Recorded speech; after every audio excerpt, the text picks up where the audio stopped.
मेरे मित्रों, पिछली वीडियो में हमने हिंदी साहित्य के इतिहास के नामकरण और उसकी प्रवृत्तियों जुड़े हुए एमसीक्यूज़ किए थे।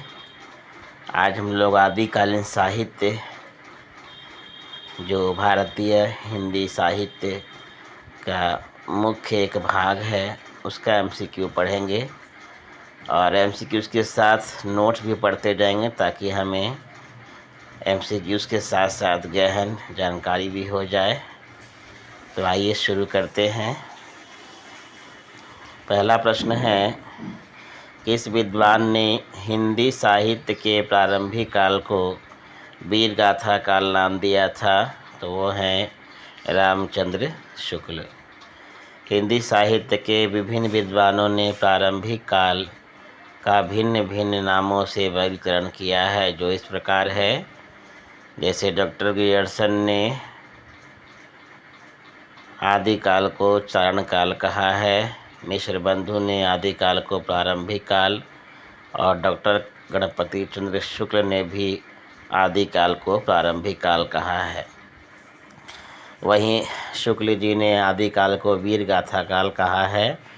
राहुल सांकृत्यायन ने आदिकाल को सिद्ध सामंत काल कहा।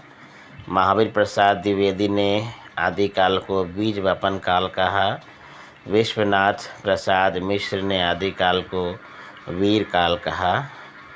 हजारी प्रसाद द्विवेदी ने आदिकाल को आदिकाल ही कहा है। डॉक्टर रामकुमार वर्मा ने चारण काल या संधि काल कहा है आदिकाल को। दूसरा प्रश्न, आदिकाल के नामकरण से संबंधित कौन सा युग्म अशुद्ध है? तो पहला गलत है, क्योंकि बीज वपन काल कहा है, मिश्र बंधु ने नहीं कहा है बल्कि महावीर प्रसाद द्विवेदी ने कहा है। सिद्ध सामंत काल सही है, वो राहुल सांकृत्यायन ने कहा है। संधि काल और चरण काल कहा है डॉक्टर रामकुमार वर्मा ने। वीर गाथा काल कहा है चंद्र शुक्ल ने। तीसरे प्रश्न की ओर बढ़ते हैं। हिंदी साहित्य के प्रथम काल को वीर काल किसने कहा है? प्रथम काल मतलब आदिकाल को, तो वो हैं विश्वनाथ प्रसाद मिश्र। हिंदी के प्रारंभिक काल को वीर गाथा काल का नाम किसने दिया? तो वो हैं आचार्य रामचंद्र शुक्ल। अगले प्रश्न की ओर बढ़ते हैं। आदिकाल को वीर गाथा काल किसने कहा? तो रामचंद्र शुक्ल ने कहा। हिंदी साहित्य के आदिकाल के लिए सिद्ध सामंत युग नाम किनके द्वारा दिया गया है? तो वो हैं राहुल सांकृत्यायन। उन्होंने हिंदी साहित्य के आदिकाल को सिद्ध सामंत युग कहा है। आदिकाल को सिद्ध सामंत युग किसने कहा? तो राहुल सांकृत्यायन। हिंदी साहित्य के आदिकाल को सिद्ध सामंत युग किसने कहा? तो राहुल सांकृत्यायन। आदिकाल हिंदी साहित्य को सिद्ध सामंत काल कहने वाले विद्वान कौन हैं? तो राहुल सांकृत्यायन। आदिकाल को बीज वपन काल नाम किसने दिया? तो महावीर प्रसाद द्विवेदी ने। आदिकाल के लिए बीज वपन काल नामकरण किसने किया? तो महावीर प्रसाद द्विवेदी ने। आदिकाल को बीज वपन काल किसने कहा? तो महावीर प्रसाद द्विवेदी ने।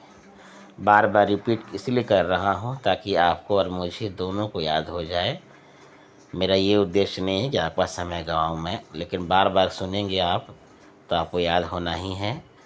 आदिकाल का वीर काल नाम किसने दिया? तो विश्वनाथ प्रसाद मिश्र ने। हिंदी साहित्य के प्रथम काल को अर्थात आदिकाल को आदिकाल नाम किसने दिया? तो हजारी प्रसाद द्विवेदी ने। निम्नलिखित में से कौन सा आदिकाल का नाम नहीं है? तो वो है गद्यकाल। गद्यकाल आदिकाल का नाम नहीं है और बाकी तीनों वीर गाथा काल, चारण काल, सिद्ध सामंत काल ये आदिकाल के ही अन्य नाम हैं। आदिकाल को प्रारंभिक काल का नाम किसने दिया? तो मिश्र बंधु ने। और एक और हैं आपके इतिहासकार गणपति चंद्र शुक्ल, है ना। गणपति चंद्र ने जो है, उन्होंने भी जो है आदिकाल को प्रारंभिक काल कहा और मिश्र बंधुओं ने भी कहा। अगला प्रश्न है आदिकाल को आधार काल किसने कहा है? तो आदिकाल को आधार काल कहा है डॉक्टर मोहन अवस्थी ने। डॉक्टर मोहन अवस्थी ने आदिकाल को आधार काल तथा डॉक्टर वासुदेव ने उद्भव काल कहा है। तो आधार काल कहने वाले हैं मोहन अवस्थी। मिलान करना है आपको। तो आचार्य रामचंद्र शुक्ल ने आदिकाल को क्या कहा है ये पता हो चुका है आपको। तो उन्होंने वीर गाथा काल कहा है। डॉक्टर हजारी प्रसाद द्विवेदी ने क्या कहा है आदिकाल को? तो आदिकाल ही कहा है। वहीं राहुल संकृत्याय ने आदिकाल को क्या कहा है? तो सिद्ध सामंत काल कहा है। और मिश्र बंधु ने आदिकाल को प्रारंभिक काल कहा है। सही सुमिलित यहाँ पर है, देख सकते हैं आप। इनमें से किस साहित्यहितकार ने अपने इतिहास ग्रंथ में हिंदी के गद्य साहित्य को गद्य का आविर्भाव, गद्य का परिवर्तन, गद्य का प्रसार और गद्य की वर्तमान गति नामक खंडों में विभक्त करके विवेचित किया है? तो वो है रामचंद्र शुक्ल। उन्होंने अपने इतिहास ग्रंथ में हिंदी के साहित्य को अलग अलग नामों से बांट दिया है, जैसे गद्य का आविर्भाव, गद्य का परिवर्तन, गद्य का प्रसार और गद्य की वर्तमान गति। रामचंद्र शुक्ल ने अपने इतिहास ग्रंथ में गद्य साहित्य को अलग अलग नामों से संबोधित किया है। आचार्य रामचंद्र शुक्ल ने अपने इतिहास ग्रंथ में हिंदी के गद्य साहित्य को इस प्रकार विभक्त किया। पहला है गद्य का आविर्भाव, जिसका समय काल है 1900 से 1925। दूसरा है आधुनिक गद्य साहित्य की परंपरा का परिवर्तन, ये प्रथम उत्थान के नाम से भी प्रसिद्ध है और इसका समय काल है 1925 से 1950। गद्य साहित्य का प्रसार जो द्वितीय उत्थान के नाम से प्रसिद्ध है, इसका समय काल है संवत 1950 से 1975। वहीं गद्य साहित्य की वर्तमान गति जो तृतीय उत्थान के नाम से प्रसिद्ध है, उसका समय काल है 1975 से अब तक। आगे बढ़ते हैं। रामचंद्र शुक्ल ने हिंदी साहित्य का आरंभ कब से माना है? तो उन्होंने हिंदी साहित्य का आरंभ 1050 संवत से माना है। आचार्य रामचंद्र शुक्ल ने हिंदी साहित्य का आरंभ संवत 1050 से माना। हिंदी साहित्य के 9 वर्ष के इतिहास को 4 भागों में बांटते हुए आचार्य रामचंद्र शुक्ल ने उसका नामकरण किया, जिसका विवरण इस प्रकार है। जैसे आदिकाल जो वीर गाथा काल के नाम से प्रसिद्ध है, क्योंकि रामचंद्र शुक्ल ने आदिकाल को ही वीर गाथा काल कहा, जिसका समय है संवत 1050 से 1375। वहीं पूर्व मध्यकाल जो भक्ति काल के नाम से संबोधित किया है शुक्ल जी ने, उसका समय है संवत 1375 से 1700 तक। वहीं उत्तर मध्यकाल जिसका नाम रीति काल दिया गया है शुक्ल द्वारा, इसका समय काल है संवत 1700 से लेकर 1900। और अंत में आधुनिक काल जिसका नाम उन्होंने दिया है गद्य काल, इसकी शुरुआत होती है 1900 से लेकर 1984 तक। डॉक्टर राम कुमार वर्मा ने हिंदी साहित्य का आरंभ कब से माना है? तो डॉक्टर राम कुमार वर्मा ने हिंदी साहित्य का आरंभ 693 ईस्वी से माना है। डॉक्टर राम कुमार वर्मा द्वारा विरचित हिंदी साहित्य का आलोचनात्मक इतिहास सन 1938 में प्रकाशित हुआ था।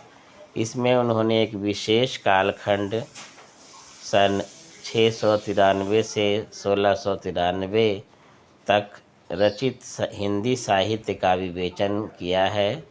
विवेच्य ग्रंथ 7 प्रकरणों जैसे संधि काल, चारण काल, भक्ति काल की अनुक्रमणिका, भक्ति काल, प्रेम काव्य, राम काव्य तथा कृष्ण काव्य में विभाजित है। तो उनका जो ग्रंथ है ये हिंदी साहित्य का विवेचन, इसको 7 प्रकरणों में उन्होंने बांटा है। संधि काल, चरण काल, भक्ति काल की अनुक्रमणिका, भक्ति काल, प्रेम काव्य, राम काव्य और कृष्ण काव्य। अतः इस आधार पर डॉक्टर वर्मा हिंदी साहित्य का आरंभ 693 मानते हैं। बौद्ध धर्म से जुड़े हुए साहित्य की भाषा क्या है? तो बौद्ध धर्म से जुड़े हुए साहित्य की भाषा है पाली। और प्राकृत भाषा के विविध रूप हैं, उनमें पाली प्राकृत का संबंध बौद्ध धर्म से है। अर्धमागधी का संबंध जैन धर्मों के ग्रंथों से है। तो बौद्ध धर्म की भाषा, साहित्य की भाषा क्या है? पाली। और वहीं जैन धर्म के ग्रंथों की भाषा क्या है? अर्धमागधी। जहाँ जहाँ बौद्ध धर्म का प्रचार हुआ वहाँ वहाँ पाली भाषा पहुँची और जैन धर्म के साथ अर्धमागधी पहुँची। प्राकृत भाषा को साहित्यिक महत्व पूर्व की तुलना में पश्चिम से अधिक प्राप्त हुआ और उसमें भी विशेष रूप से महाराष्ट्रीय प्राकृत का प्रधान रूप है। निम्नांकित में से अपभ्रंश प्रभावित हिंदी रचना कौन सी है? तो वह है भरतेश्वर बाहुबली रास। तो भरतेश्वर बाहुबली रास जो है अपभ्रंश से प्रभावित हिंदी रचना है। अपभ्रंश में रास नामक पहली सरस कृति भरतेश्वरी बाहुबली रास 1184 है।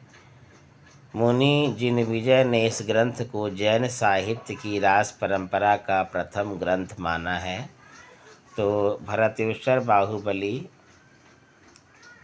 को मुनि जिनविजय ने जैन साहित्य की रास परंपरा का पहला ग्रंथ माना है। इसकी रचना शालिभद्र सूरि ने की थी। शालिभद्र सूरि ने पंच पांडव चरित रास की भी रचना की। कुमाण रासों के 43 छंद प्राप्त हुए हैं। इस काव्य के कवि का नाम तो अज्ञात है ना, परंतु एक स्थल पर दलपति विजय शब्द देखकर आलोचकों ने अनुमान लगा लिया है कि दलपति विजय ही कुमाण रासों का कवि था। तो दलपति विजय किसका था? कुमाण रासों का। और भरतेश्वर बाहुबली रास किनकी रचना मानी गई है? शालिभद्र सूरि। ढोला मारू रादुहा के कवि कल्लोल हैं। ढोला मारू रादुहा अपने मूल रूप में उपलब्ध नहीं है। यह लोक काव्य दोहाबद्ध था और मौखिक परंपरा में इसे सुना और गाया जाता था। आगे है अपभ्रंश प्रभावित हिंदी रचना कौन सी है? तो वो है आपकी भरतेश्वर बाहुबली। ये अपभ्रंश से प्रभावित हिंदी रचना है। शालिभद्र सूरि की रचना का नाम क्या है? तो अभी जस्ट बताया गया है आपको। तो शालिभद्र सूरि की रचना का नाम है भरतेश्वर बाहुबली रास। पंच पांडव चरित रास के रचयिता कौन है? तो वो है शालिभद्र सूरि। अगला प्रश्न है 11वीं शताब्दी में रचित लोक काव्य भाषा काव्य है। 11वीं शताब्दी में रचित लोक भाषा काव्य कौन सा है? तो वो है ढोला मारू रादुहा। तो ढोला मारू रादुहा जो है 11वीं शताब्दी में रचित कैसा काव्य है? लोक भाषा काव्य है। ढोला मारू रादुहा 11वीं शताब्दी में रचित एक लोक भाषा काव्य है। दुहा घड़ाम पुराणाम अछही पंक्ति इसकी प्राचीनता की ओर संकेत करती है। मूलतः दोहों में रचित इस लोक काव्य को 17वीं शताब्दी में कुशल राय वाचक ने कुछ चौपाइयाँ जोड़कर विस्तार किया। अपभ्रंश शब्द का सबसे पहले उल्लेख किसने किया? तो अपभ्रंश शब्द का सबसे पहले उपयोग किया है पतंजलि ने। अपभ्रंश शब्द का सबसे पहले उल्लेख महाभाष्यकार पतंजलि ने किया, जिससे पता चलता है कि संस्कृत या साधु शब्द के लोक प्रचलित विविध रूप अपभ्रंश कहलाते हैं। तो इस रचना से जिसकी रचनाकार आपके हैं महाभाष्यकार पतंजलि, है ना, जिन्होंने अपभ्रंश शब्द का पहले प्रयोग किया। और इससे पता चलता है कि संस्कृत और साधु शब्द के प्रचलित विविध रूप क्या कहलाते हैं, अपभ्रंश कहलाते हैं। अवहट भाषा से क्या तात्पर्य है, तो अवहट भाषा से तात्पर्य है ग्रामीण अपभ्रंश। अवहट अपभ्रंश शब्द का विकृत अर्थात बिगड़ा हुआ रूप है। इसे अपभ्रंश का अपभ्रंश या परवर्ती अपभ्रंश कह सकते हैं। अवहट अपभ्रंश एक आधुनिक भारतीय आर्य भाषाओं के बीच की संक्रमणकालीन संक्रांतिकालीन भाषा है। क्यों? क्योंकि अवहट के बाद जो है आपकी हिंदी शुरू हो जाती है और उसके पहले अवहट से पहले अपभ्रंश है। तो अपभ्रंश अवहट और हिंदी, तो इसीलिए अवहट को अपभ्रंश और आधुनिक भारतीय आर्य भाषाओं की बीच की संक्रमणकालीन भाषा भी कहा गया है। इसका कालखंड जो है अवहट का वो 900 से 11 ईस्वी तक निर्धारित किया जाता है। कब से कब तक? 900 से लेकर 1100 ईस्वी तक इसका कालखंड। तो अवहट का, अवहट को अपभ्रंश और पुरानी हिंदी यानी ग्रामीण अपभ्रंश के बीच की कड़ी माना जाता है। अवहट भाषा के प्रमुख रचनाकार कौन है? तो अब्दुल अब्दुल रहमान जो संदेश रासय या संदेश रासक के रचयिता हैं। दामोदर पंडित जिनकी रचना है उक्ति व्यक्ति प्रकरण। वहीं ज्योतिश्वर ठाकुर की रचना है वर्ण रत्नाकर और विद्यापति की रचना है कीर्तिलता। कई बार पूछा गया है। तो अवहट भाषा के प्रमुख रचनाएं और प्रमुख रचनाकार देख लिया आपने, फिर से रिपीट कर देता हूँ। अब्दुल रहमान की रचना है संदेश रासक। उसके बाद है दामोदर पंडित की रचना है उक्ति व्यक्ति व्याकरण। ज्योतिश्वर ठाकुर की रचना है आपका वर्ण रत्नाकर और विद्यापति की रचना है कीर्तिलता। ये सब के सब अवहट भाषा में लिखे गए हैं। अवहट में शिक्षा शब्द के लिए कौन सा रूप मिलता है? तो वो है शिक्षा। अपभ्रंश के परवर्ती रूप, परवर्ती मतलब आगे वाले रूप को, आने वाले रूप को अवहट नाम दिया गया है। अवहट में शिक्षा शब्द के लिए शिक्षा रूप मिलता है। राहुल सांकृत्यायन के अनुसार चर्या गीत और दोहा कोश की रचना करने वाले पहले बौद्ध सिद्ध कौन है? तो राहुल सांकृत्यायन के अनुसार पहले बौद्ध सिद्ध जिन्होंने चर्यापद और दोहा कोश की रचना की थी वो हैं सरहप्पा।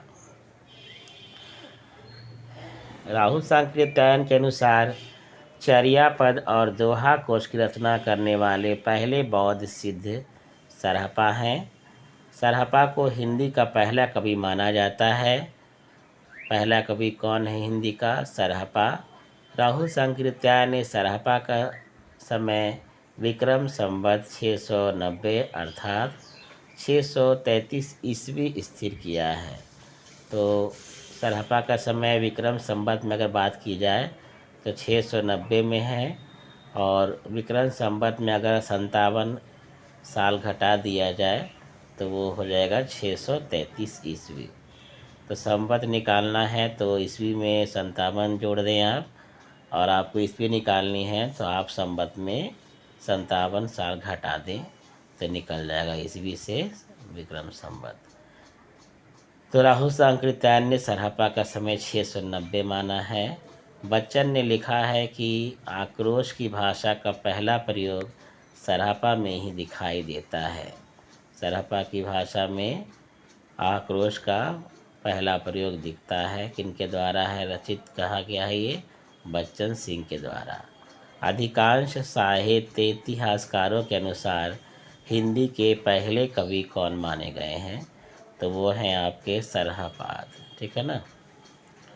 और सरहपाद जो हैं ये आपके 7वीं शताब्दी के कवि हैं। ठीक है ना। चलिए आगे बढ़ते हैं। और सरहपाद का मूल नाम क्या है? राहुल भद्र। देखिए मैंने लिखा है तो जानकारी बहुत ज़रूरी है क्योंकि प्रश्न कई तरह से बनते हैं। अधिकांश साहित्य इतिहासकारों के अनुसार हिंदी के पहले कवि का नाम सरहपाद है। वे सिद्धों में सबसे पुराने माने जाते हैं। राहुल सांकृत्यायन ने 7वीं शताब्दी ईस्वी के सरहपाद को हिंदी का पहला कवि माना। उनका मूल नाम राहुल भद्र था और उनके सरहपा सरोज वज्र पद्म तथा पद्म वज्र नाम भी मिलते हैं। तो अनेकों नाम हैं सरहपा के, जैसे राहुल भद्र सरहपा तो है ही, सरोज वज्र है, पद्म है तथा पद्म वज्र भी है।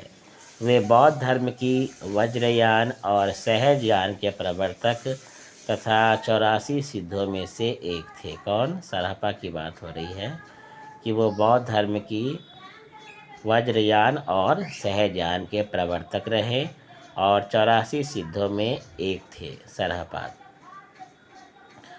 उनकी कविता में अपभ्रंश का साहित्यिक रूप छूट गया है तथा बोलचाल की भाषा जो आरंभिक हिंदी है उसका प्रयोग हुआ है। तो उन्होंने अपनी कविता में अपभ्रंश का प्रयोग ना करके इसका प्रयोग किया है आरंभिक हिंदी का, जो बोलचाल की भाषा थी, आज भी है। सरहपाद की रचनाओं का संपादन राहुल सांकृत्यायन ने दोहा कोश नाम से किया है। तो सरहपाद जो भी रचनाएं हैं राहुल सांकृत्यायन ने उसका संकलन जो है किया है या संपादन किया, समझिए किस नाम से? दोहा कोश के नाम से। डॉक्टर गणपति चंद्र शुक्ल ने शालिभद्र सूरी को हिंदी का पहला कवि माना है। ध्यान देंगे आप। तो गणपति चंद्र भद्र को हिंदी का पहला कवि माना है। वहीं डॉक्टर रामकुमार वर्मा स्वयंभू को क्या मानते हैं? हिंदी का प्रथम कवि मानते हैं। तो चंद्रगुप्त के अनुसार शालिभद्र सूरी हैं और वर्मा जी के अनुसार स्वयंभू जो है हिंदी के पहले कवि हैं। हिंदी के किस इतिहासकार के मतानुसार शालिभद्र सूरी हिंदी के पहले कवि हैं? तो वह है डॉक्टर गणपति चंद्र शुक्ल। डॉक्टर गणपति चंद्र शुक्ल जो हैं वो मानते हैं कि शालिभद्र सूरी जो हैं हिंदी के प्रथम कवि हैं। सिद्धों का प्रथम कवि कौन है? तो सिद्धों का प्रथम कवि है सरहपा। सिद्धों में सबसे पुराने कौन हैं? तो सिद्धों में सबसे पुराने हैं सरहपा। सरहपा जो है सिद्धों में प्रथम कवि और सबसे पुराने कवि माने जाते हैं। आगे बढ़ते हैं हम लोग। सरहपाद को हिंदी का पहला कवि किसने माना है? तो पंडित राहुल सांकृत्यायन जी ने सरहपाद को हिंदी का पहला कवि माना है। राहुल जी ने हिंदी भाषा का प्रथम कवि किसे माना है? तो ये क्वेश्चन कई बार रिपीट है। 38वां प्रश्न, राहुल जी ने हिंदी का पहला कवि किसे माना है? 39वां क्वेश्चन, हिंदी का प्रथम कवि कौन है? तो तीनों के उत्तर एक ही हैं, सरहपा। स्वयंभू को हिंदी का पहला कवि किसने माना है? तो स्वयंभू को हिंदी का पहला कवि रामचंद्र शुक्ल ने माना है। ठीक है ना, सॉरी, राहुल सांकृत्यायन ने माना है। स्वयंभू को नहीं, ये गलत लग रहा मुझे, हाँ गलत है, सॉरी, गलत पे मैंने वहाँ टिक लगा दिया है। स्वयंभू को हिंदी का पहला कवि माना है राम कुमार वर्मा ने। ठीक है, क्योंकि आपके जो राहुल सांकृत्यायन है उन्होंने तो पहला कवि किसे माना है? सरहपा को माना है। ठीक है तो स्वयंभू को हिंदी का प्रथम कवि माना है आपके राम कुमार वर्मा ने, और राहुल सांकृत्यायन ने तो माना ही है सरहपा को। सहजयान के प्रवर्तक कौन है इसमें? सरहपा है, सबरपा है, लुइपा है या कणप्पा है? इसमें बता दूं ये सब 84 सिद्ध है, लेकिन सिद्धों में सहजयान के प्रवर्तक रहे सरहपा। आचार्य हजारी प्रसाद द्विवेदी ने अपभ्रंश को क्या कहा है? तो आचार्य हजारी प्रसाद द्विवेदी ने अपभ्रंश को कहा है पुरानी हिंदी, और वहीं शुक्ल जी ने अपभ्रंश को क्या कहा है?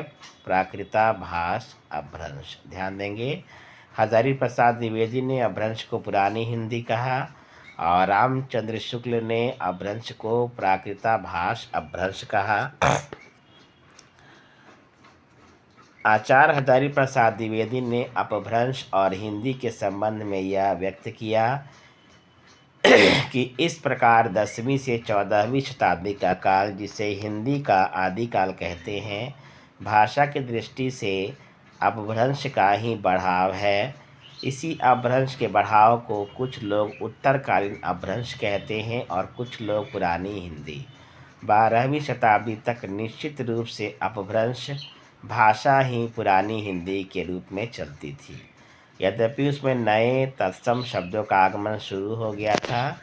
इस प्रकार वे अपभ्रंश को हिंदी से अलग रखना चाहते हैं। फिर भी उन्होंने अपभ्रंश के उत्तरकालीन साहित्य को आदिकाल की सामग्री मानकर उसका विवेचन किया है। रामचंद्र शुक्ल ने पुरानी हिंदी को ही प्राकृताभाष हिंदी या अपभ्रंश कहा है। तो आगे बढ़ते हैं हम लोग। प्राकृताभाष हिंदी से क्या आशय है? तो प्राकृताभाष हिंदी से है आशय अपभ्रंश, और अपभ्रंश को प्राकृताभाष हिंदी किसने कहा है? तो आपके रामचंद्र शुक्ल ने, ठीक है ना। उन्होंने पुरानी हिंदी को ही क्या कहा? प्राकृताभाष हिंदी या अपभ्रंश कहा है। 10वीं से 14वीं शताब्दी के साहित्य को किस विद्वान ने आदिकाल के अंतर्गत रखा है? तो हजारी प्रसाद द्विवेदी। तो हजारी प्रसाद द्विवेदी ने आदिकाल को कहाँ से कहाँ तक रखा? 10वीं से लेकर 14वीं शताब्दी के साहित्य को। अपभ्रंश को पुरानी हिंदी सर्वप्रथम किसने कहा? तो ऐसे तो पुरानी हिंदी मानते हैं, ये आपके देखिए यहाँ लिखा हुआ है। आचार्य रामचंद्र हजारी प्रसाद द्विवेदी ने अपभ्रंश को पुरानी हिंदी कहा है, ठीक है ना। लेकिन अपभ्रंश को पुरानी हिंदी सर्वप्रथम किसने कहा है? ये दोनों कंफ्यूजिंग क्वेश्चन है, लेकिन यहाँ सर्वप्रथम में हो जाएगा चंद्र शर्मा गुलेरी, और यहाँ हजारी प्रसाद द्विवेदी ने अपभ्रंश को क्या कहा है? तो वो हो जाएगा पुरानी हिंदी। सेम आंसर है, लेकिन कथन अलग है, ठीक है ना। तो अपभ्रंश को पुरानी हिंदी सर्वप्रथम किसने कहा है? तो चंद्र शर्मा गुलेरी ने कहा है। अपभ्रंश को पुरानी हिंदी सर्वप्रथम चंद्र शर्मा गुलेरी ने कहा। इनकी प्रसिद्धि का कारण इनके द्वारा लिखित कहानी उसने कहा था। यह कहानी द्वितीय विश्व युद्ध की पृष्ठभूमि पर आधारित प्रेम संवेदना की कहानी है, जो 1915 ईस्वी में प्रकाशित हुई। और लहना जो है, सूबेदार लहना जो है, इसमें मुख्य पात्र है। आप पढ़िए कहानी। यह आपकी देशभक्ति कहानी तो है ही, और प्रेम कहानी भी है। ये दोनों का आनंद मिलेगा आपको। यह पूर्व दीप्ति यानी फ्लैशबैक पद्धति पर लिखी कहानी है। इसकी बात कर रहे हैं, उसने कहा था, जो चंद्र शर्मा गुलेरी की कहानी है।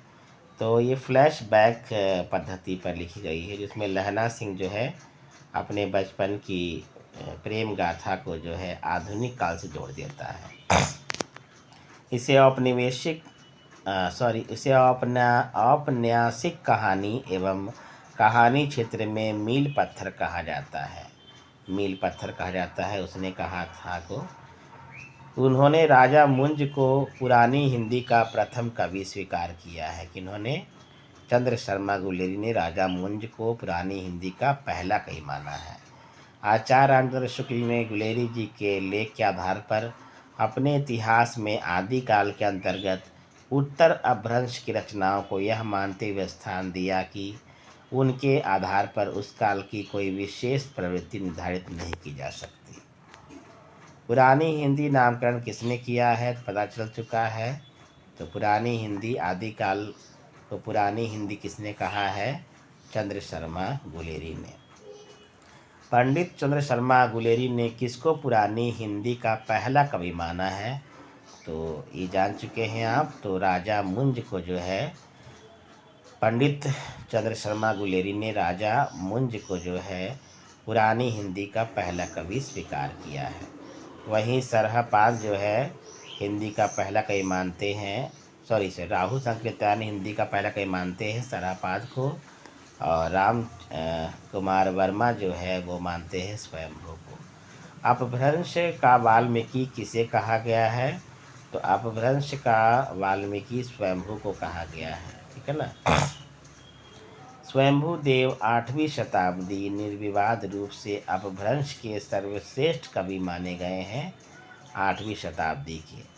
स्वयंभू देवकृत पयुम चरयु 5 कांड और 83 संधियों सर्गों वाला विशाल महाकाव्य है। तो स्वयंभू ने रचना की थी पयुम चरयु, जो 5 कांडों में और 83 संधियों में यानी सर्गों में यानी समय में बांटा गया विशाल महाकाव्य है। यह अपभ्रंश का आदि काव्य माना जाता है। आदि का मतलब प्राचीन काव्य। अतः स्वयंभू को अपभ्रंश का प्रथम महाकवि भी कहा जाता है और अपभ्रंश का वाल्मीकि भी कहा जाता है। ये बहुत इम्पोर्टेंट क्वेश्चन है। ऐसे सारे इम्पोर्टेंट जो मैं पढ़ रहा हूँ एकदम आना ही है। निम्नलिखित में से किस कवि को अपभ्रंश का वाल्मीकि कहा जाता है? तो स्वयंभू को कहा जाता है। तो अपभ्रंश का वाल्मीकि स्वयंभू कहा जाता है। अपभ्रंश के पहले महाकवि कौन हैं? तो पता चल चुका है, स्वयंभू है। स्वयंभू की कीर्ति का नाम क्या है? तो उनकी कीर्ति का नाम क्या है? पयुम चरयु। पाहुड़ दोहा राम सिंह की है आपकी। पद्म पुराण अलग है, दूसरे की रचना है। आइए आगे बढ़ते हम लोग। आचार्य हजारी प्रसाद द्विवेदी ने अपभ्रंश और हिंदी तो हम लोग आगे बढ़ गए ना थोड़ा, सॉरी।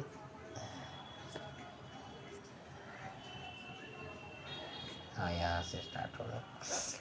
पयुम चरयु किसकी रचना है? तो पयुम चरयु जो है स्वयंभू जी की रचना है। इनमें से किस ग्रंथ में लिखा है कि अग्नि परीक्षा के बाद सीता जैन धर्म में दीक्षित हो गई?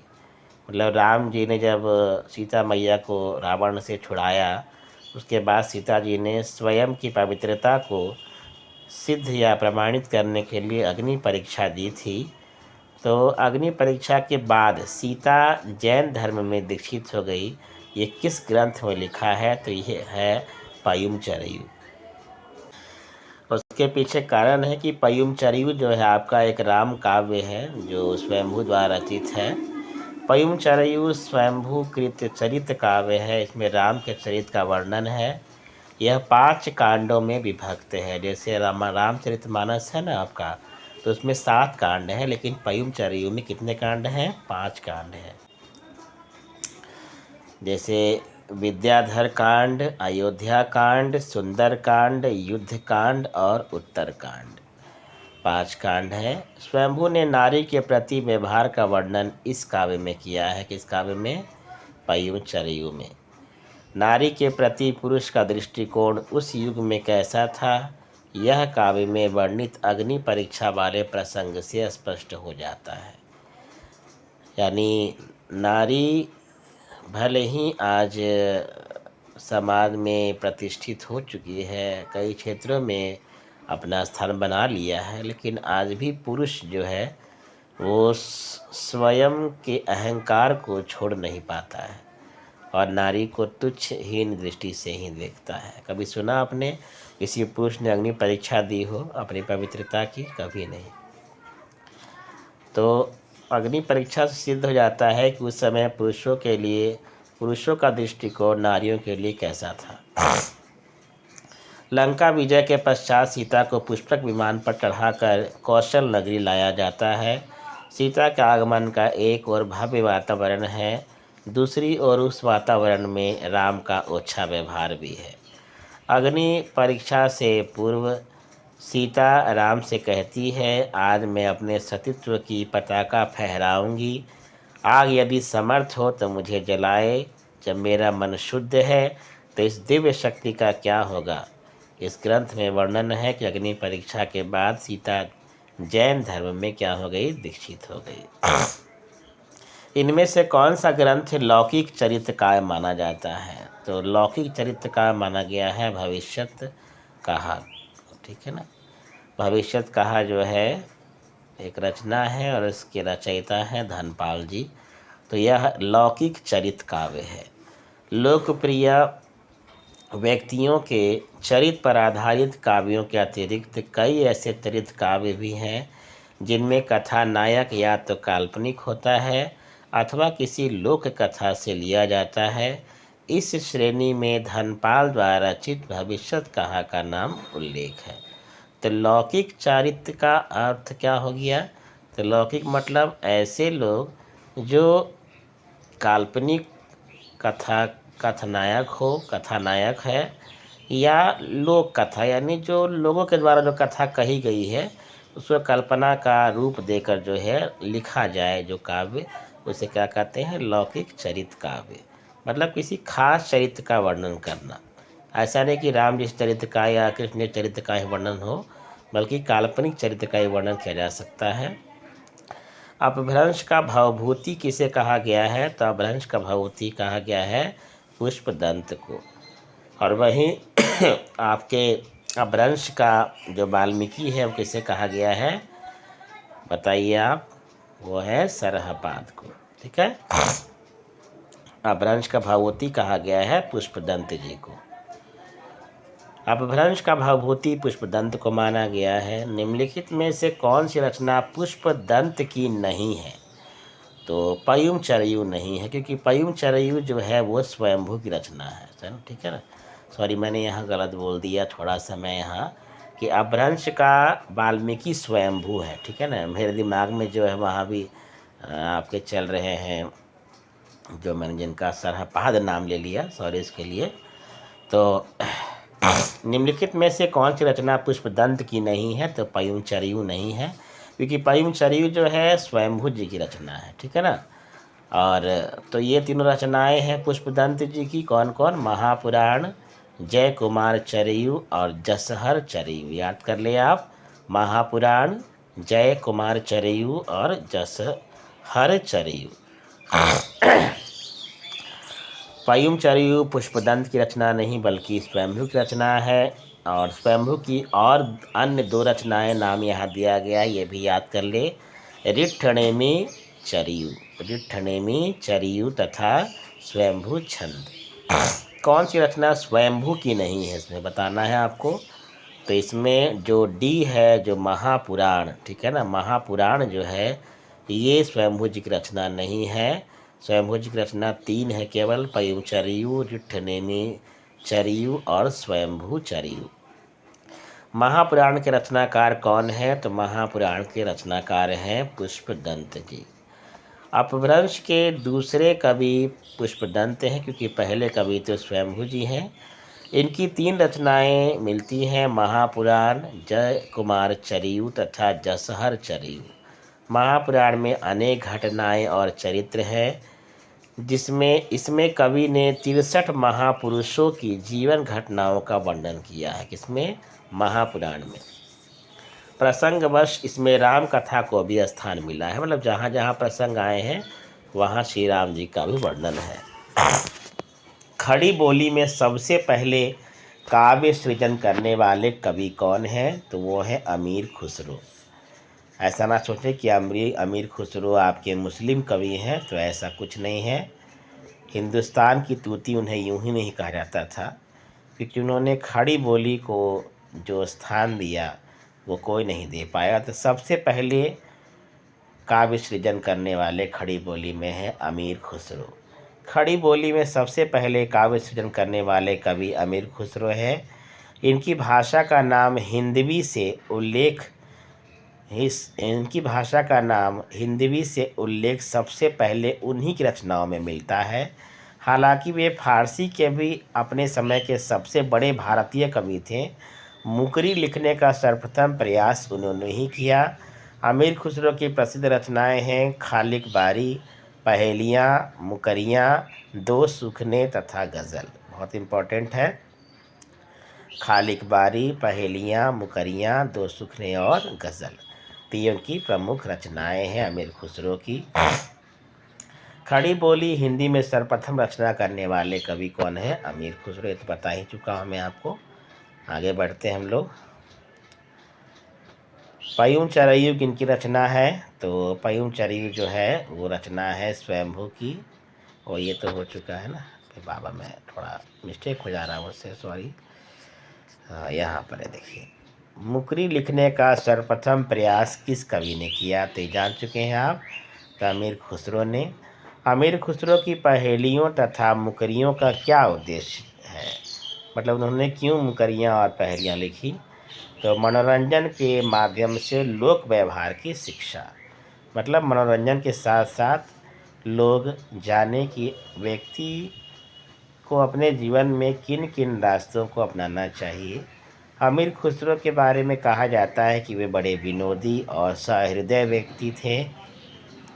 जनजीवन के साथ घुल मिलकर काव्य रचना करने वाले कवियों में खुसरो का स्थान महत्वपूर्ण है। उन्होंने जनता के मनोरंजन के लिए पहेलियाँ मुखरियाँ लिखीं। आदिकाल में खड़ी बोली को काव्य की भाषा बनाने वाले वे पहले कवि हैं। उनकी द्वारा रचित ग्रंथों की संख्या 100 है तथा अब तक केवल 20-21 ही उपलब्ध हैं। ऐसे बताया था कि 100 संख्याएँ हैं ग्रंथों की, लेकिन उसमें केवल 20 या 21 ही उपलब्ध हैं। आदिकाल में पहेली तथा मुखरी की रचना करने वाले कौन हैं? तो अमीर खुसरो है। निम्नलिखित में से कौन शिलांकित कृति अर्थात ऐसी कृति जो पत्थरों पर लिखी गई है ना, शिला मीन्स क्या होता है? पत्थर। तो शिला पर जो अंकित कृति है वो कौन है? तो वो है आपकी राउल वेल, जो रोड़ा कवि, जिनका नाम है रोड़ा कवि है ना, उनकी रचना है राउल वेल। शिलांकित कृति राउल वेल है और यह गद्य तथा पद्य मिश्रित चंपू काव्य की श्रेणी में आता है। मतलब ऐसा काव्य जिसमें गद्य भी हो और पद्य भी हो, उसे क्या कहते हैं हम लोग? चंपू काव्य कहते हैं। तो यह गद्य पद्य मिश्रित चंपू काव्य की प्राचीन हिंदी कृति है। इसकी रचना राउल नायिका के नख-शिख वर्णन के प्रसंग में हुई है। राउल इस कविता की नायिका है और उसके नख से लेकर शिख तक यानी शरीर का वर्णन किया गया है। आरंभ में कवि ने राहुल के सौंदर्य का वर्णन पद्य में किया और फिर बाद में गद्य में भी किया। इस कृति का रचयिता रोड़ा नामक कवि को माना जाता है। राहुल वेल से हिंदी में नख शिख वर्णन की श्रृंगार परंपरा आरंभ होती है। तो कई सारे क्वेश्चन बन जाते हैं, देख रहे हैं ना आप। तो पूछा जा सकता है कि हिंदी में नख शिख वर्णन की श्रृंगार परंपरा किस रचना से आरंभ होती है? तो राहुल वेल से। और किस कवि ने ये श्रृंगार परंपरा आरंभ की, मतलब नक्शिक वर्णन की श्रृंगार परंपरा? तो वो है राहुल वेल। इसकी भाषा में हिंदी की 7 बोलियों के शब्द मिलते हैं, जिनमें राजस्थानी क्या है? प्रधान है। राहुल वेल की जो भाषा है जिसमें राजस्थानी प्रधान है, ऐसे 7 बोलियों का शब्द का प्रयोग इसमें किया गया है। आगे बात करते हैं हम लोग 65वें प्रश्न की। राहुल वेल किस तरह की रचना है? तो ये पता चल चुका है, गद्य और पद्य मिश्रित चंपू, या चंपू काव्य भी लिखा रहे तो कन्फ्यूज नहीं होना है, ठीक है ना। निम्नलिखित में से कौन व्याकरण ग्रंथ के रूप में प्रतिष्ठित है? तो पता चल चुका है आपको, उक्ति व्यक्ति प्रकरण। राहुल वेल तो आपका शिलांकित है, वर्ण रत्नाकर का रचना अलग है, कुवेलमाल अलग है। तो उक्ति व्यक्ति प्रकरण व्याकरण के रूप में प्रतिष्ठित है। महाराज गोविंद चंद्र के सभा पंडित दामोदर शर्मा, ठीक है। उक्ति व्यक्ति प्रकरण के रचनाकार कौन है? दामोदर शर्मा ने 12वीं शताब्दी में इस पुस्तक की रचना की थी। 12वीं शताब्दी में हजारी प्रसाद द्विवेदी के शब्दों में उक्ति व्यक्ति प्रकरण एक अत्यंत महत्वपूर्ण ग्रंथ है। हिंदी व्याकरण की ओर उस समय ध्यान दिया जाने लगा था, यह भी इस पुस्तक से सिद्ध होता है। तो 12वीं शताब्दी में ही हिंदी व्याकरण की ओर लोगों का ध्यान जाने लगा। यही कारण है कि दामोदर शर्मा ने 12वीं शताब्दी में ही जो है व्याकरण ग्रंथ, इसका नाम है उक्ति व्यक्ति प्रकरण, उसकी रचना कर डाली। मैथिली हिंदी में रचित गद्य की पुस्तक वर्ण रत्नाकर डॉक्टर सुनीति कुमार चटर्जी और पंडित बबुआ मिश्र के संपादन में बंगाल एशियाटिक सोसाइटी से प्रकाशित हुई। तो वर्ण रत्नाकर जो है वो किसके सहयोग से प्रकाशित हुई? डॉक्टर सुनीति कुमार चटर्जी और पंडित बबुआ मिश्र के संपादन में बंगाल एशियाटिक सोसाइटी से के मतलब मदद से मैथिली हिंदी में रचित गद्य की पुस्तक का नाम है वर्ण रत्नाकर। वर्ण रत्नाकर के कवि पता है ज्योतिश्वर ठाकुर हैं। उक्ति व्यक्ति प्रकरण का उक्ति व्यक्ति प्रकरण यह ग्रंथ है। क्या ग्रंथ है ये? तो ये व्याकरण है, पता चल चुका है आपको। उक्ति व्यक्ति प्रकरण का रचनाकार कौन है? तो दामोदर शर्मा है। निम्नलिखित में से कौन सी रचना व्याकरण ग्रंथ है? तो उक्ति व्यक्ति प्रकरण है। आगे बढ़ते हैं हम लोग। इनमें से कौन सी भाषा आदिकाल की है? बताना है आपको।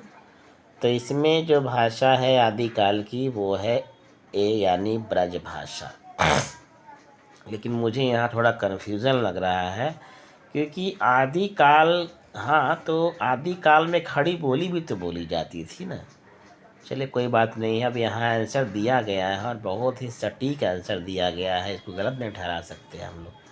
ब्रज भाषा का तो प्रयोग मैंने ज़्यादा देखा था आपका भक्ति काल में, ठीक है, जो सूरदास जी ने किया था। कोई बात नहीं, चला आगे बढ़ते हैं। आप लोग गूगल पे सर्च कर ले, जहाँ गलत लगे तो वहाँ मुझे ज़रूर बताएं। डॉक्टर नागेंद्र ने अपनी पुस्तक हिंदी साहित्य के इतिहास में लिखा कि काव्य रचना की दो अन्य महत्वपूर्ण शैलियों का भी आदिकाल में विकास हुआ, जिन्हें कुछ विद्वानों ने भाषा के नाम से ही विहित करके एक भ्रम पैदा कर दिया। ये शैलियाँ हैं डिंगल तथा पिंगल। बड़ा कन्फ्यूज़न है डिंगल और पिंगल। आदिकालीन हिंदी साहित्य में वीर रस की रचनाओं में डिंगल शैली का प्रयोग होता था। तो जो वीर रस लिखे जाते थे उसमें डिंगल शैली का, डिंगल भाषा का, जिसमें दो भाषाओं का मिश्रण होता है, ठीक है ना। कौन कौन होता बताऊंगा आगे में। पिंगल में भी दो भाषा का प्रयोग होता है, तथा कोमल भावों की अभिव्यंजना के लिए पिंगल शैली में की जाती थी। तो वीर रस की जो रचनाएं हैं डिंगल में लिखी जाती थी, और कोमल भावनाओं की जो रचनाएं हैं वो पिंगल में लिखी जाती थी। जब कभी डिंगल शैली का प्रयोग करता था तो वह हिंदी बोलियों के कर्कश शब्दों को अपनाता था, किंतु पिंगल शैली के प्रयोग में धीरे धीरे कोमल शब्दावली का प्रयोग हो रहा था। डिंगल की कर्कश शब्दावली सीमित थी, अतः इस शैली के साहित्य का अधिक विस्तार न हो पाया। पिंगल शैली लोकप्रिय होती चली गई और उसका ब्रज भाषा में विगलन हो गया, अर्थात वो ब्रज भाषा में मिल गई। कौन? पिंगल शैली। जो लोग डिंगल को राजस्थानी भाषा का पर्याय मानते हैं वे भूल करते हैं। वस्तुतः राजस्थान के आदिकालीन साहित्य की भाषा हिंदी की ये दोनों ही शैलियाँ चारणों भाटों द्वारा प्रयुक्त होती थीं। भक्ति काल और रीति काल में भी उनके प्रयोग की वह क्षीण परंपरा चलती रही। कहने का अर्थ है कि जो परंपरा आदिकाल में बनी है, जो आपकी पिंगल शैली को लिखने की, शैली में लिखने की, वो परंपरा भक्ति काल और रीति काल में भी चली। इस आधार पर यह कहा जा सकता है कि आदिकाल की भाषा ब्रज भाषा है। खड़ी बोली आधुनिक काल की तथा अवधि मध्यकाल की है। देख रहे हैं आप, तो कन्फ्यूजन दूर हो गया आपका। तो खड़ी बोली आधुनिक काल, क्योंकि ये 19वीं शताब्दी में इसका विकास हुआ है ना, खड़ी बोली का। और ये ब्रज भाषा जो है आपकी आदिकाल की भाषा है और अवधि मध्यकाल की। ऐसे तो हम लोगों ने देखा है कि अवधि भाषा का प्रयोग आपका भक्ति काल में हुआ है, तो वो मध्यकाल ही तो हुआ ना भक्ति काल आपका, ठीक है। चरण साहित्य किस साहित्य का दूसरा नाम है? तो वो है रासो साहित्य का। रासो साहित्य में चरण साहित्य लिखे जाने लगे। डॉक्टर ग्रियर्सन एवं राम कुमार वर्मा ने हिंदी साहित्य के प्रथम काल को चरण काल नाम दिया। ये तो पढ़ चुके हैं हम लोग। इस काल में राजाश्रित कवि अपने आश्रयदाता राजाओं के पराक्रमपूर्ण चरित्रों का या गाथाओं का वर्णन करते थे। यही प्रबंध परंपरा रासों के नाम से जानी जाती है, जिसे लक्ष्य करके इस काल को वीर गाथा काल भी कहा गया है। आचार्य शुक्ल ने इस काल की 12 रचनाओं का उल्लेख किया है। इस काल की बात हम लोग कर रहे हैं, आदिकाल की, और चरण साहित्य की बात कर रहे हैं, जो रासो साहित्य के नाम से प्रसिद्ध है। तो 12 रचनाओं का उन्होंने इस काल का 12 रचनाओं का उल्लेख किया, जो रासो साहित्य के नाम से भी जानी जाती है। तो वो कौन कौन रचनाएं हैं, महत्वपूर्ण है, ध्यान देंगे आप। तो वो है विजयपाल रासो, हमीर रासो, खुमाण रासो, बीसल देव रासो और पृथ्वीराज रासो, परमाल रासो, ठीक है ना। तो विजयपाल रासो जो रचना है वो है नल सिंह कृत की, नल सिंह द्वारा लिखी गई है। हमीर रासो के रचनाकार है शांगधर। खुमाण रासो के हैं दलपति विजय। बीसल देव के रचनाकार हैं नरपति नालह। पृथ्वीराज रासो के रचनाकार है छंदबरदाई। और परमाल रासो के रचनाकार है जगनी। आगे आते हम लोग। सिद्ध साहित्य के इतिहास में 84 सिद्धों का उल्लेख है। सरहपा, शबरपा, लुइपा, विरूपा, डोम्भिया, कणहपा, कुकुरिपा आदि सिद्ध साहित्य हैं। ऐसे 84 सिद्ध हैं, लेकिन ये मुख्य हैं, ठीक है ना। नाथपंथी योगी अलख जगाते हैं। नाथपंथी जिन ग्रंथों को प्रमाण मानते हैं उनमें सबसे प्राचीन हठ योग संबंधी ग्रंथ है घेरंड संहिता और शिव संहिता। गोरखनाथ द्वारा रचित प्रमुख कृतियाँ कौन कौन सी हैं? हठ योग, गोरक्षनाथ ज्ञानामृत, गोरक्ष कल्प। जैन साहित्य प्राकृत और संस्कृत भाषा में मिलेंगे आपको। जैन साहित्य जिसे आगम कहा जाता है, इसकी संख्या 12 बताई गई है। तो जैन साहित्य प्राकृत और संस्कृत दोनों भाषा मिलते हैं। और जैन साहित्य को क्या कहते हैं? आगम। और जैन साहित्य को आगम कहा जाता है। और आगम की संख्या कितनी है? 12 है। निम्नलिखित में से कौन 84 सिद्धों में नहीं है, बताना है आपको। तो विरूपा है, कणहपा है, कुकुरिपा है, लेकिन शांगधर नहीं है। सिद्धों की संख्या कितनी है तो जान चुके हैं आप, 84, 84। आदिकाल में किस काव्य का साहित्य लिखा जा रहा था तो बताना है आपको। तो जन जीवन से हटकर राजाओं की वीरता का अतिरंजित वर्णन, यानी रासो काव्य, रासो साहित्य लिखा जा रहा था। रासो ग्रंथ किस भाषा में लिखे गए? देख रहे हैं ना आप, इतना कन्फ्यूजन क्वेश्चन है, डिंगल पिंगल में दे दिया इसमें। खड़ी बोली तो चलिए नहीं होगा, अवधि भी नहीं होगा, लेकिन ब्रज भाषा दे दिया, देख रहे हैं आप। तो रासो ग्रंथ किस भाषा में लिखे गए हैं? लिखे गए थे ब्रज भाषा में। रासो ग्रंथ ब्रज भाषा में लिखे गए थे। डिंगल पिंगल शैलियाँ थी उस वक्त, ठीक है ना। आपकी आदिकालीन शैलियाँ कौन थी? डिंगल पिंगल। राजस्थान की अनुश्रुति या परंपरा के अनुसार पृथ्वीराज रासो की रचना ब्रज भाषा में हुई, ठीक है ना। किस भाषा में? ब्रज भाषा में पृथ्वीराज रासो की। वीर गाथात्मक रासो काव्यों में निम्नलिखित में से किस विषय का वर्णन नहीं है? तो इसमें कृष्ण लीलाओं का प्रतिपादन नहीं है वीर गाथा कालीन रासों में। कृष्ण काल का जो प्रतिपादन है वो वीर गाथा में नहीं है, वो आगे है रीति काल में, ठीक है। वीर गाथा कालीन रासो काव्यों में कृष्ण लीला का प्रतिपादन नहीं है। इन काव्यों में किसका प्रतिपादन है? तो पहला है आश्रयदाताओं का अतिरंजनापूर्ण वर्णन। दूसरा है इतिहास और कल्पना का सम्मिश्रण। और तीसरा है युद्धों का सजीव और गद्यात्मक वर्णन। हिंदी साहित्य के 700 से लेकर 1400 ईस्वी तक के कालखंड को ग्रियर्सन ने क्या नाम दिया है?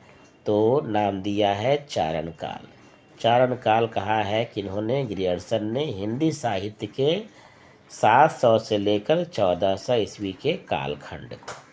हिंदी साहित्य के 700 से लेकर 1400 ईस्वी के कालखंड को सर जॉर्ज ग्रियर्सन ने चारण काल नाम दिया है।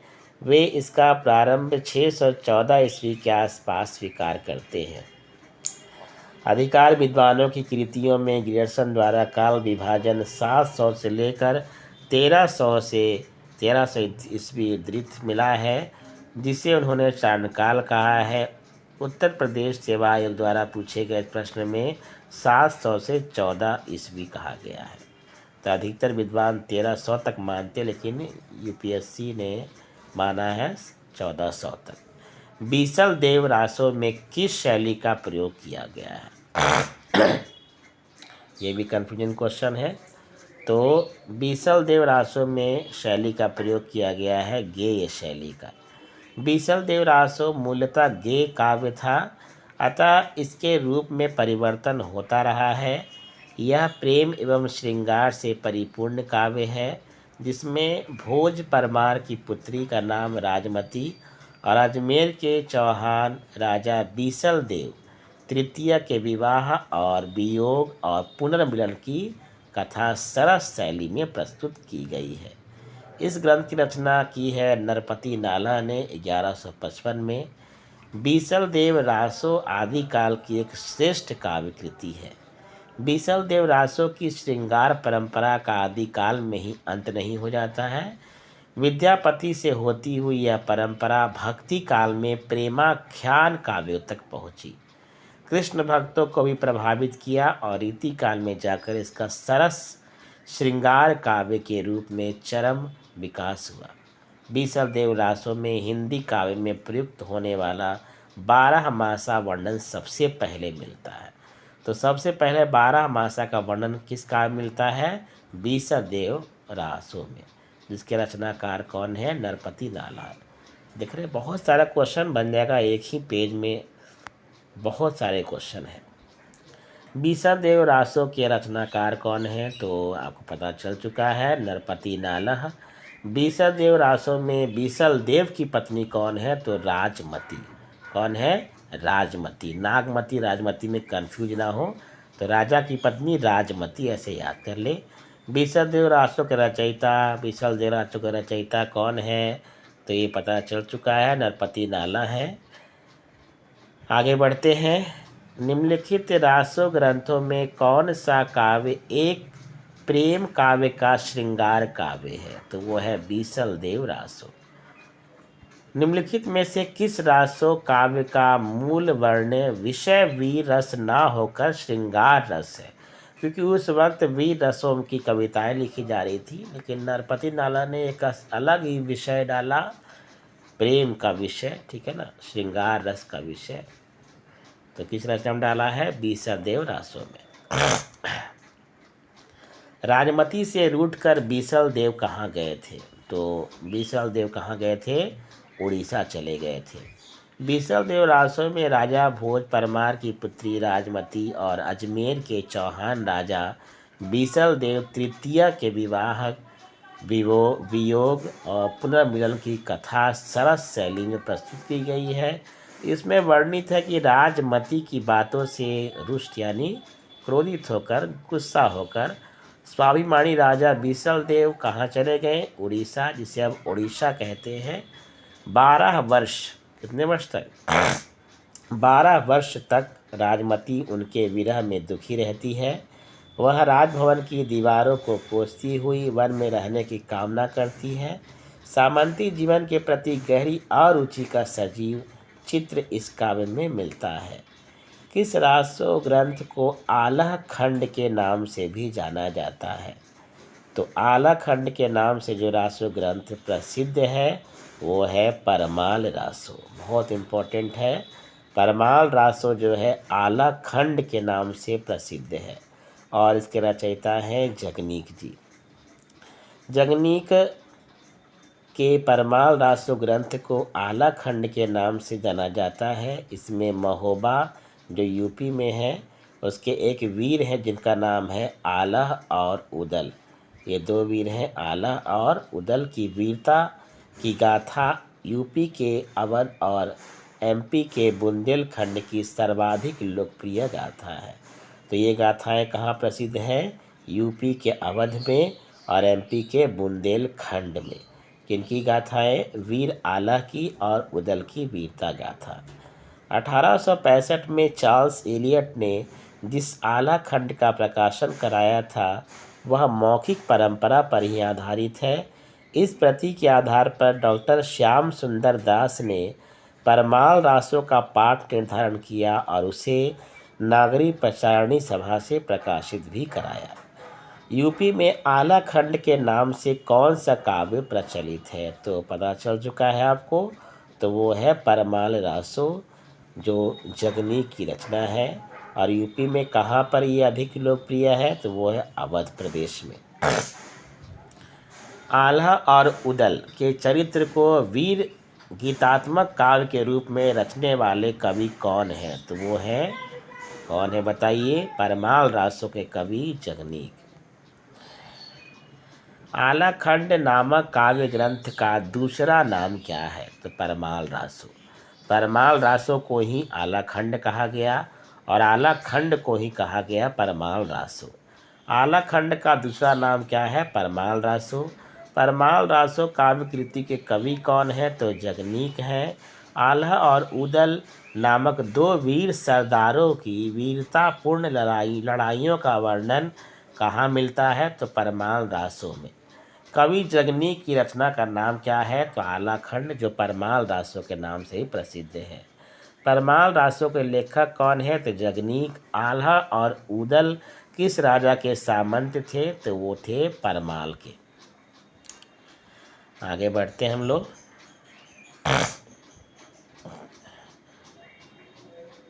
12 बरिस ले कुकुर जिए और 13 ले जिए सियार, बरिस 18 छत्री जिए, आगे जीवन को धिक्कार। तो रचना किनकी है? ये आपकी रचना है, सॉरी, ये किस विधा की रचना है? तो ये आल्हा विधा की रचना है।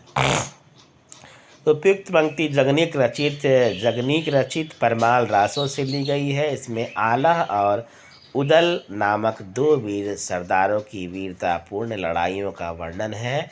इसमें वीर भावना का जितना प्रौढ़ रूप मिलता है उतना अत्यंत दुर्लभ है, अन्यत्र यानी दूसरी जगह दुर्लभ है।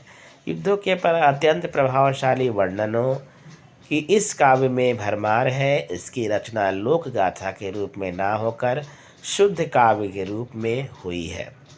यह आल्हा विद्या है जिसे परमाल रासों के नाम से भी प्रसिद्ध किया गया है। वीर गाथा काल के प्रसिद्ध प्रबंध काव्य का क्या नाम है? तो वीर गाथा काल के सबसे प्रसिद्ध प्रबंध काव्य का नाम है पृथ्वीराज रासो। अत्यंत महत्वपूर्ण है ये, ठीक है। वीर गाथा काल का प्रसिद्ध प्रबंध काव्य पृथ्वीराज रासो है, जिसे शुक्ल ने हिंदी का पहला महाकाव्य तथा इसके रचयिता चंदबर दाई को हिंदी का प्रथम कवि माना है। मोस्ट इम्पॉर्टेंट, पृथ्वीराज रासो के 4 संस्करण प्रसिद्ध हैं। सबसे पहले संस्करण का प्रकाशन नागरी प्रचारणी सभा काशी से हुआ। इसकी हस्तलिखित प्रतियां उदयपुर के संग्रहालय में सुरक्षित हैं। सन 1585 में लिखित प्रति के आधार पर रासों का संपादन कराया गया था। इस संस्करण में 69 सर्ग या समय या खंड जो कह ले तथा 16,306 छंद हैं।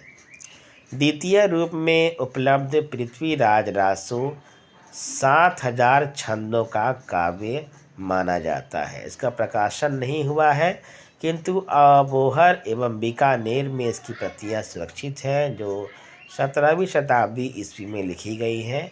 तीसरा लघु संस्करण 3500 छंदों का है, जिसमें 19 समय सर्ग या खंड हैं। इस संस्करण की हस्तलिपि प्रतियां भी बीकानेर में सुरक्षित हैं। चौथा संस्करण सबसे छोटा है, जिसमें केवल 1300 छंद हैं। इसी को डॉक्टर दशरथ वर्मा सहित कुछ विद्वान मूल रासो मानते हैं। हजारी प्रसाद द्विवेदी ने पृथ्वीराज रासो को शुकी संवाद के रूप में रचित माना है। इम्पोर्टेंट है आपको। पृथ्वीराज रासो को शुकी संवाद के रूप में रचित रचना किन्होंने माना है? तो हजारी प्रसाद द्विवेदी ने। चंदबर दाई महाराज पृथ्वीराज चौहान के दरबारी कवि थे, जिन्होंने पृथ्वीराज रासो लिखा। इनकी भाषा को भाषा शास्त्रियों ने पिंगल कहा है। क्या कहा है? पिंगल। इसमें महाराज पृथ्वीराज व उनकी प्रेमिका संयोगिता के परिणय तथा युद्ध का वर्णन है। चंदबर दाई पृथ्वीराज के राजकवि ही नहीं, उनके मित्र और सामंत भी थे तथा षड भाषा, व्याकरण, काव्य, साहित्य, छंद शास्त्र, ज्योतिष, पुराण, नाटक आदि अनेक विधाओं में पारंगत थे। कौन? पृथ्वीराज रासो के रचयिता चंद्रबरदाई। आगे बढ़ते हैं हम लोग। वीडियो थोड़ा लंबा है लेकिन आपका आदिकाल पूरा कंप्लीट हो जाएगा, ठीक है ना। रामचंद्र शुक्ल ने हिंदी का प्रथम महाकवि किसे माना है? तो वो है चंद्रबरदाई। पृथ्वीराज रासो को हिंदी का प्रथम महाकाव्य कहने वाले आलोचक कौन है? तो रामचंद्र शुक्ल। पृथ्वीराज रासो महाकाव्य के रचयिता हैं चंद्रबरदाई। ये सब एक ही क्वेश्चन है तो बार बार रिपीट क्या करना। चंद्रबरदाई किसके राज दरबारी कवि थे? तो पता चल चुका है आपको, तो वो थे महाराज पृथ्वीराज चौहान के दरबारी कवि। हिंदी का प्रथम महाकाव्य किस रचना को माना गया है? तो पृथ्वीराज रासो को। पृथ्वीराज किसके प्रति अनुरक्त थे? तो वो संयोगिता, ठीक है। पृथ्वीराज कन्नौज के राजा जयचंद की पुत्री संयोगिता के प्रति अनुरक्त थे। संयोगिता भी पृथ्वीराज पर अनुरक्त थी। पृथ्वीराज के बढ़ते हुए उत्कर्ष को जयचंद सहन न कर सका और मन ही मन द्वेष भाव रखने लगा। पृथ्वीराज को नीचा दिखाने के लिए जयचंद ने उनकी मूर्ति द्वार पर लगवा दी और संयोगिता के स्वयंवर की घोषणा कर दी। संयोगिता ने मूर्ति स्वरूप पृथ्वीराज से गले में वरमाला डाल दी। उसी समय पृथ्वीराज आए और संयोगिता को घोड़े पर बिठाकर दिल्ली ले गए। पृथ्वीराज रासो में पृथ्वीराज के पिता कौन हैं? तो वो हैं सोमेश्वर। पृथ्वीराज रासो परमाल रासो बलभद्र विलास नामक ग्रंथों से ज्ञात है कि हस्तिनापुर अर्थात दिल्ली के राजा अनंग पाल तोमर का राजा कामध्वज से युद्ध हुआ। अजमेर के राजा सोमेश्वर जो पृथ्वीराज चौहान के पिता हैं ने राजा अनंग पाल की सहायता की। तब अनंग पाल ने अपनी पुत्री इंद्रावती का विवाह राजा सोमेश्वर से करके उनका एहसान चुकाया। रानी इंद्रावती का ही एक नाम कमला भी था। आगे बढ़ते हैं। तो ये मिलान करना है आपको। तो बीसल देव रासो के रचनाकार हैं नरपति नालह और पृथ्वीराज रासो के रचनाकार हैं चंद्रबरदाई। परमाल रासो के रचनाकार हैं जगनीक और खुमाण रासो के रचनाकार हैं दलपति विजय। खुमाण रासो का रचयिता कौन है? तो दलपति विजय है, याद कर लेंगे इसको। दलपति विजय के इनके रचनाकार हैं खुमाण रासो के। आगे है कि आदिकालीन हिंदी काव्य धारा में उपलब्ध नहीं है तो सिख साहित्य, ठीक है ना। आदिकालीन हिंदी काव्य धारा में जैन साहित्य है, सिद्ध साहित्य है और नाथ साहित्य है, लेकिन सिख साहित्य नहीं मिलता है। 113वां क्वेश्चन। संवत 1050 से 1375 की काल अवधि में लिखे गए हिंदी साहित्य का वीर गाथा काल के रूप में नामकरण किसने किया है? तो शुक्ल जी ने किया है। शुक्ल जी के अनुसार हिंदी साहित्य के आदिकाल की समय सीमा है 1050 से 1375। कौन सा वीर गाथा काल की रचना नहीं है बताना है इन चारों में, तो वो है भक्तमाल। संदेश रासक, जय मयंक, जय जस चंद्रिका, आलाखंड, ये सब क्या है? वीर गाथा काल की रचनाएं हैं। लेकिन भक्तमाल जो है ये वीर गाथा काल की रचना नहीं है। नाभादास भक्ति काल के कवि थे, ध्यान देंगे। इनकी रचना भक्तमाल है, इसलिए भक्ति काल में नहीं आएगा। तो भक्तमाल के रचयिता कौन है? नाभादास। प्रियादास की भक्तमाल की टीका 1712 में लिखी गई थी। इसमें 200 भक्तों का चरित्र 316 छप्पयों में वर्णित है। भक्तमाल में तुलसीदास जी को भक्तमाल का सुमेरु कहा गया है।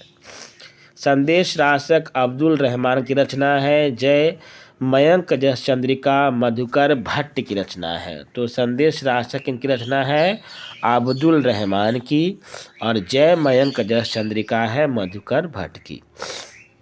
इनमें कौन सा कवि आदिकाल का नहीं है? तो नाभादास। नाभादास भक्ति काल के कवि हैं। आगे बढ़ते हैं। नाभादास भक्ति काल अर्थात सगुण भक्ति परंपरा के कवि हैं। ये अग्रदास जी के शिष्य थे। इन्होंने अष्टयाम की रचना श्रृंगार भक्ति अथवा रसिक भावना को लेकर की। ये तुलसीदास के समकालीन थे। इनमें से कौन सी रचना आदिकाल की है बताना है आपको। तो सूरदास, बीजक, भ्रमर गीत, ये सब तो आपके चले गए भक्ति काल में ना।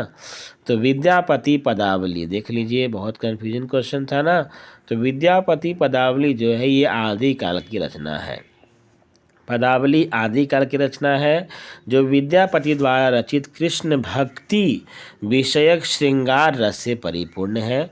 इसमें राधा कृष्ण की प्रेम लीलाओं का वर्णन किया गया है। सूर सागर, बीजक तथा भ्रमर गीत भक्ति काल की रचनाएं हैं। तो याद रखेंगे आप।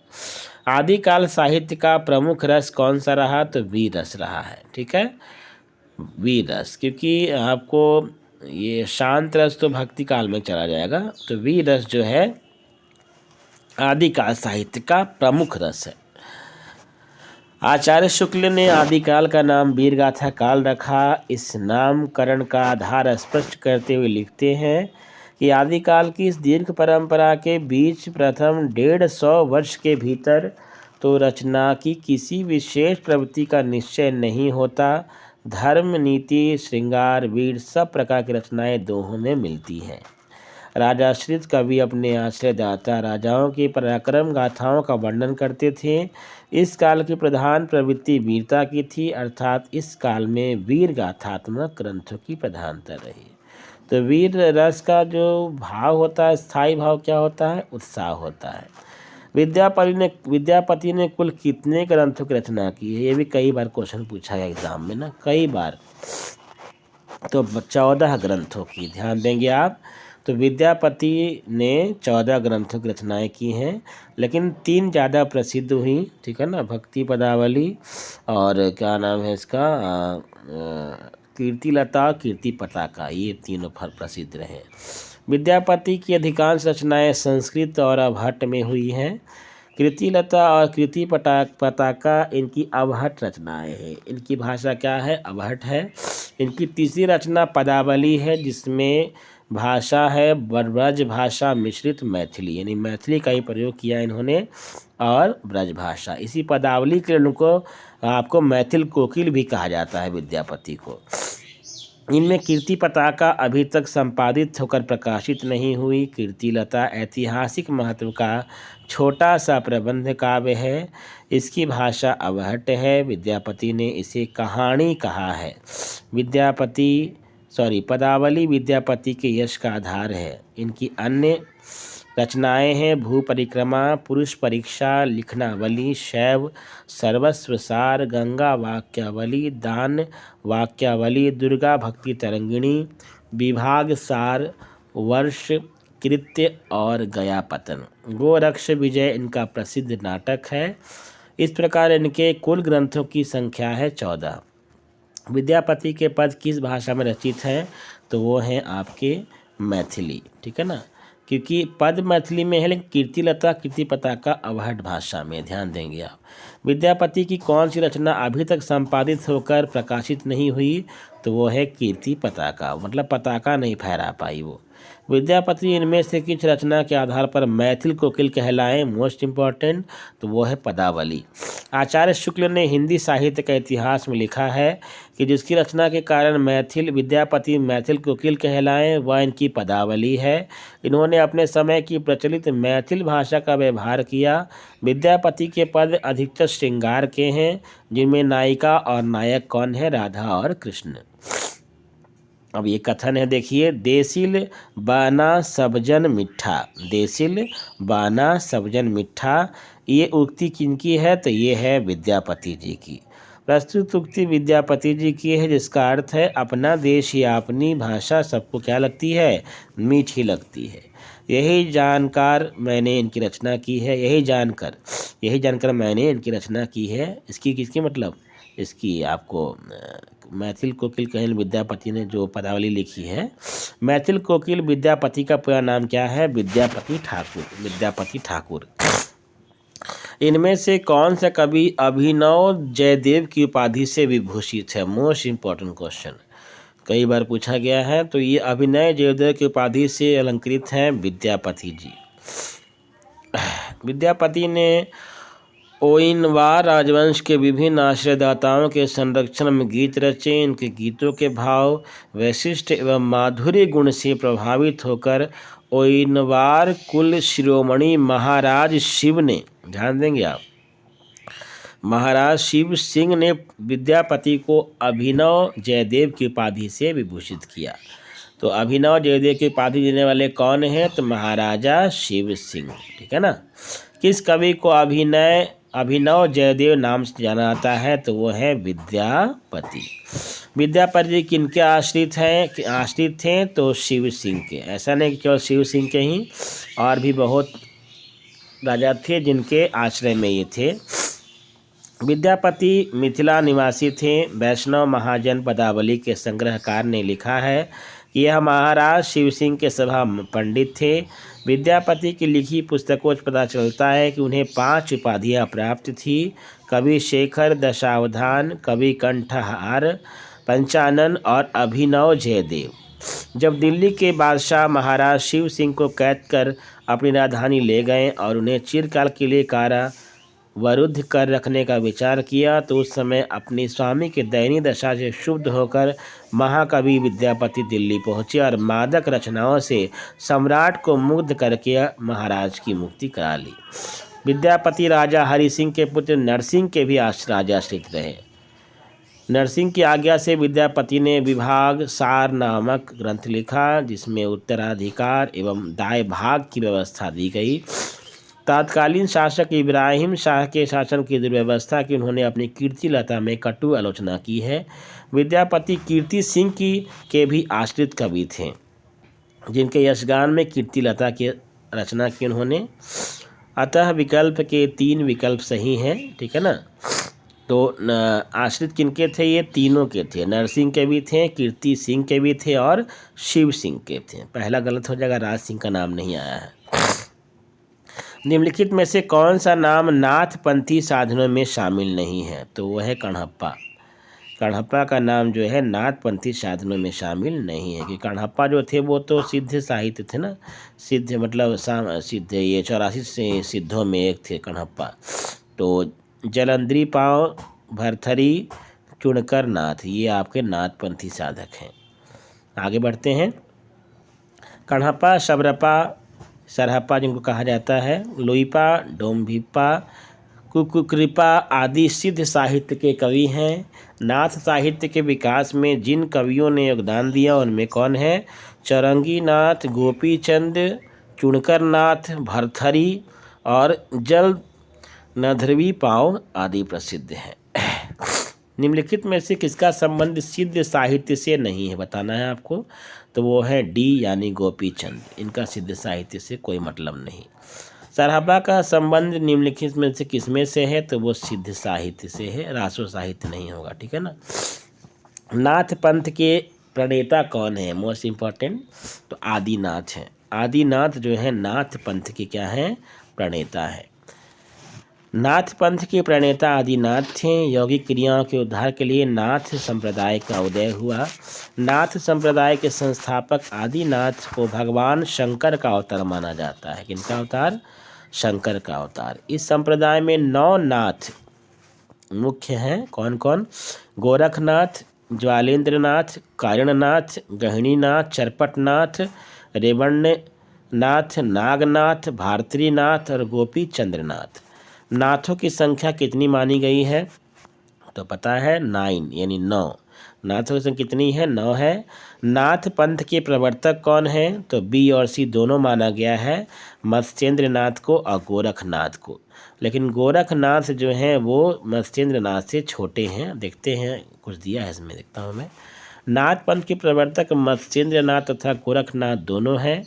डॉक्टर नगेंद्र द्वारा संपादित हिंदी साहित्य के इतिहास में यह स्पष्ट कथन है कि इस पंथ अर्थात नाथ पंथ के चलाने वाले मत्स्येंद्र नाथ, जिनका नाम मच्छंदर नाथ भी है, तथा गोरखनाथ माने गए हैं। इसी पुस्तक में गोरखनाथ का परिचय देते हुए बताया गया है कि गोरखनाथ नाथ साहित्य के आरंभकर्ता माने जाते हैं। ध्यात्व है कि मत्स्येंद्र नाथ गोरखनाथ के गुरु थे। ध्यान दीजिए, वही तो मैं सोच रहा हूँ। ऐसा माना जाता है कि गोरखनाथ से पहले अनेक संप्रदाय थे, जिन सबका उनके नाथ पंथ में विलय हो गया। नाथ पंथ संप्रदाय के प्रवर्तक कौन है? तो गोरखनाथ हैं। गोरखनाथ के गुरु का नाम क्या है? तो मत्स्येंद्र नाथ है। नाथ संप्रदाय में हठ योग का क्या अर्थ है? तो चंद्रमा और सूर्य, ठीक है ना। सूर्य, हा का अर्थ हो जाता है सूर्य और ठा का अर्थ हो जाता है चंद्रमा। तो सूर्य और चंद्रमा अर्थ है किसका? हठ योग का। गोरखनाथ ने हठ योग का उपदेश दिया था। किन्होंने? गोरखनाथ ने। हठ योगियों के सिद्ध सामंत पद्धति ग्रंथ के अनुसार ह का अर्थ है सूर्य तथा ठ का अर्थ है चंद्र। इन दोनों के योग को ही हठ योग कहते हैं। गोरखनाथ ने षट चक्रों वाला योग मार्ग हिंदी साहित्य में चलाया।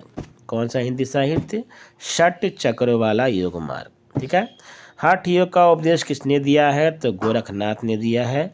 सिद्धों की साधना में शून्य का पूरक तत्व क्या है? तो वज्र। कई बार पूछा गया है क्वेश्चन ये। तो सिद्धों की साधना में शून्य का पूरक तत्व क्या है? शून्य को क्या माना जाता है? तो वज्र माना जाता है। तांत्रिक सिद्धों का मूलाधार लोकायतिक एवं भौतिकवादी था, किंतु सामंतीय व्यवस्था की सत्ताधारी विचारधारा ने उनको भी अपनी कालाग्नि में लपेट लिया और वे पंचा महाभूतों को समस्त भाव अर्थात संसार का बीज मानने एवं काया से मन की उत्पत्ति मानने के बजाय चित्त को ही भाव तथा निर्वाण का बीज मानकर चिंतन कारणवादी बन बैठे। इंद्रियों तथा उनके विषयों को तो उन्होंने पंचभूतों पर आश्रित रखा, लेकिन छठी इंद्रिय अर्थात मन के केंद्र से उलटकर अर्ध आध्यात्मवादी और दिग्भ्रमित लोकायतवादी हो गए। इस प्रतिस्थापन का सूक्ष्म केंद्र मन हुआ। मन आदि रूप में निर्मल तथा सहज स्वभाव वाला हुआ। यह संकल्प निवेशित चित्त है। यही प्रज्ञा एवं उपाय के समागम में सम्मिलित होकर बोधि चित्त है। इसमें शून्यता एवं करुणा की अद्वैतता है। इसी चित्त को प्राण द्वारा कमल पर आसीन किया जाता है, तब यह वज्र रूप होता है। राग की वज्र है, राग ही वज्र है, उपाय है। मुद्रा के आगे महामुद्रा साधन का पूरक है। अतः करुणाभूषित राग ही महामुद्रा से समागम करने पर महाराग होता है, जो मोक्ष का हेतु है। यह करुणाभूषित राग अर्थात महाराग शून्यता से समागम करने की प्रवृत्ति कारण वज्र राग है। अतः स्पष्ट है कि सिद्धों की साधना में शून्य का पूरक तत्व क्या है? वज्र है। कंफ्यूज ना हो, ना अग्नि है, ना चित्र है, ना ज्ञान है। सिद्ध कवियों द्वारा प्रयुक्त भाषा को क्या कहा जाता है? संधा कहा जाता है, ठीक है ना। सिद्ध कवियों ने जिस भाषा का प्रयोग किया है उसे क्या कहते हैं हम लोग? संधा। संघा है या संघा, ठीक है। और साध्या विधि को कहते हैं लोग।